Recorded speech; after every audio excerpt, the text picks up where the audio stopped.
Épître de Paul aux Romains, chapitre 10.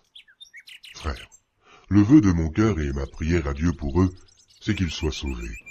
Je leur rends le témoignage qu'ils ont du zèle pour Dieu, mais sans intelligence, ne connaissant pas la justice de Dieu et cherchant à établir leur propre justice. Ils ne se sont pas soumis à la justice de Dieu, car Christ est la fin de la loi, pour la justification de tous ceux qui croient.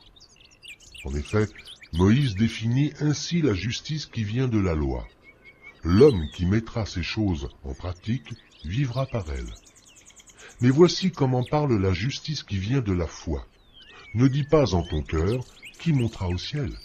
C'est en faire descendre Christ. Ou, qui descendra dans l'abîme? C'est faire remonter Christ d'entre les morts. Que dit-elle donc? La parole est près de toi, dans ta bouche et dans ton cœur. Or, c'est la parole de la foi que nous prêchons. Si tu confesses de ta bouche le Seigneur Jésus, et si tu crois dans ton cœur que Dieu l'a ressuscité des morts, tu seras sauvé. Car c'est en croyant du cœur qu'on parvient à la justice, et c'est en confessant de la bouche qu'on parvient au salut, selon ce que dit l'Écriture. Quiconque croit en lui ne sera point confus. Il n'y a aucune différence, en effet, entre le juif et le grec, puisqu'ils ont tous un même Seigneur, qui est riche pour tous ceux qui l'invoquent. Car quiconque invoquera le nom du Seigneur sera sauvé. Comment donc invoqueront-ils celui en qui ils n'ont pas cru? Et comment croiront-ils en celui dont ils n'ont pas entendu parler? Et comment en entendront-ils parler s'il n'y a personne qui prêche?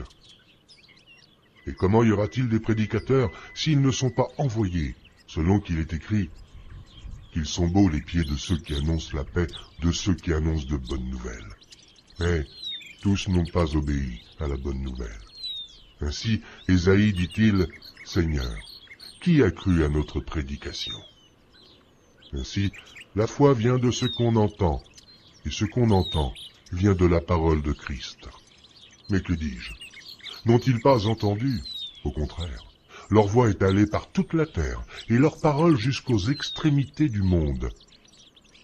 Mais je dis, Israël, ne l'a-t-il pas su?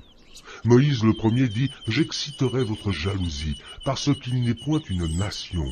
Je provoquerai votre colère par une nation sans intelligence. » Et Isaïe pousse la hardiesse jusqu'à dire, « J'ai été trouvé par ceux qui ne me cherchaient pas.